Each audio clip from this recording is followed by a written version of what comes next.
Joe, well, he seems to think that he's accountable to nobody. For example, yesterday, during a rare occasion in Miami, when a reporter actually tried to ask one single unscripted question, Biden called that reporter obnoxious and flat out refused to answer a question about COVID-19. But are you really surprised? His minders in the Democratic Party, they never want him to go off script, because when he does, well, disaster usually ensues. Now, over the course of the campaign, we've all witnessed Joe become increasingly overwhelmed, increasingly agitated and irritable when he is faced with unexpected questions. So we've got the videotape evidence. Let's go to the videotape, as Warner Wolf would say. The radical left, would you shut up, man? Specifically, have you taken a cognitive? No, I haven't taken a test. Why the hell would I take a test? Come on, man. That's like saying you, before you got in this program, you're taking tests whether you're taking cocaine or not. What do you think, huh? Are you a junkie? What do you say? You got more questions, but I tell you, if you have a problem figuring out whether you're for me or Trump, and you ain't black, then I went on the floor and got you votes. I got votes for that bill. I convinced people to vote for it. So let's get those things straight, too. You ever been to caucus? No, you haven't. You're a lying dog-faced pony soldier. You said I set up my son to work in an auto company. Isn't that what you said? Get your words straight, Jack. You wanted to check my shape on. Let's do push-ups together, man. Let's run. Let's do whatever you want to do. Come on, man, you a junkie? Want to have a push-up contest? You know, calls a woman a lying, dog-faced pony soldier. An African-American reporter. Wait, come on, man, you a junkie? You have a cocaine test? Come on, man. This is how a healthy, stable, intelligent person responds to questions? No. Has the media highlighted this? No. And in one puzzling moment, only yesterday, Joe had some really creepy, weird things to say about, well, the children attending his event. Take a look. Good news is, for me, I'm here. The bad news for you is, I'm coming back. I'm coming back. And I want to see these beautiful young ladies. I want to see them dancing when they're 4 years older, too. So it's great to see you. So thank you, thank you, thank you, thank you. Well, COVID is at least preventing him from sniffing their hair, which has been a past practice. And when Biden isn't being creepy or getting agitated or calling people junkies or hiding in his basement or screaming, "Come on, man," or not remembering the Declaration, well, he's trying his best to execute an age-old Democratic strategy. We see it every 2 years. We see it every 4 years. Democrats, they divide Americans with a never-ending stream of identity politics. Republicans are racist, sexist, misogynist, homophobic, xenophobic, Islamophobic. They want dirty air, water. They want grandma and grandpa to eat dog food till Donald Trump looks like a lookalike throws them over the cliff in their wheelchair.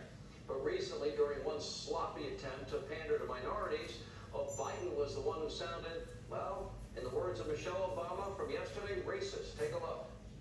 The American public, the blinders have been taken off. They've all of a sudden seen a hell of a lot clearer. They see, geez, the reason I was able to stay sequestered in my home is because some black woman was able to stack the grocery shelf. Or I got a young Hispanic is out there, these juniors are out there, there's 60,000 of them acting as first responders and nurses and docs. Or all of a sudden people are realizing, my Lord, you know, these people have done so much, not just black, white, across the board. Which brings us to an important set of unanswered questions. When will the mob and the media, when are you ever going to hold him accountable for his troubled history on the issue of race in America? For example, all my friends in the mob, does Joe regret authoring the '94 crime bill that led to the mass incarceration of minorities? Does he regret calling minorities in inner cities predators on our streets? Does Joe regret praising the former Ku Klux Klansman Robert Byrd, his friend and his mentor? Does he regret eulogizing Byrd at his funeral?